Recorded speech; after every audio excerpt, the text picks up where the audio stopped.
কিরে বলি বাবা রে, যাই একটু বাথরুমে যাই।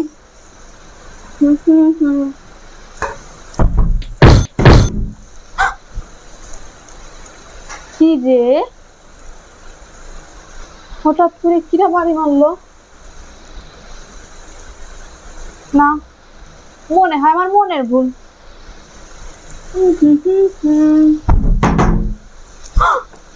আবারও না না না, এবার তো মনের ভুল না। কিরে, আশেপাশে তো কাউকেই দেখতেছি না। দরজাও তো বাহির থেকে আটকানো, বুঝলাম না কাজটা করতেছে কে। না না না, ঘুম থেকে উঠছি তো, এমনি হইতে পারে। তাড়াতাড়ি বাথরুমটাকে সারি তো। না না না, তিনবার তো মনের ভুল হইতে পারে না। এখন তো আমার খুব ভয়ও লাগতেছে। কোথায় কি আছে জানি না, বাসায় তো কেউ নাই। আল্লাহ, ভূতের উপদ্রব নাকি আল্লাহই জানে। না, এভাবে তো করলে চলবে না। আরেকবার যাই দেখি, এইবার দেখি কি হয়।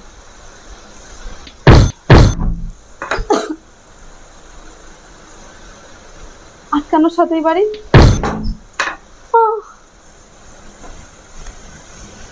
আরেকবার চেক করে, আরেকবার দেখি তো। না না না, পুরাই তো ভয় লাগতেছে। এ কি,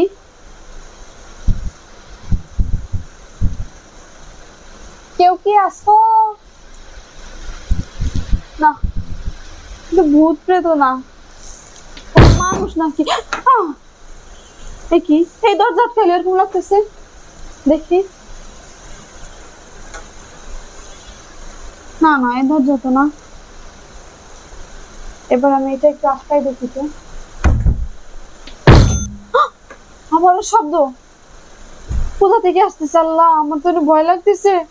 আল্লাহ, যদি ভূত হয়, আমি তাড়াতাড়ি একটু বাথরুম করবো, তাও পারতেছি না। এই লাস্ট চান্স। বাবারে,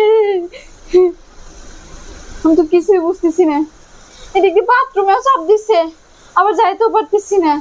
ঘরেও কেউ নাই, কাউকে তো কোথাও দেখতে পারতেছি না। কিন্তু না না, আমার তো অনেক ভয় লাগতেছে। কি করব কি করব? যাই তো, বাথরুমে তো যাইতেই হবে। দেখি, আরেকবার যাই তো। ভয় লাগতেছে। আল্লাহ, কোথায় কি আছে? কিরে, বাবারে,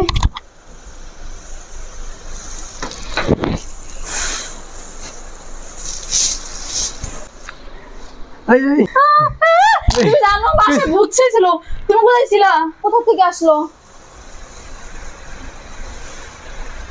তার মানে তুমি এগুলা করছো?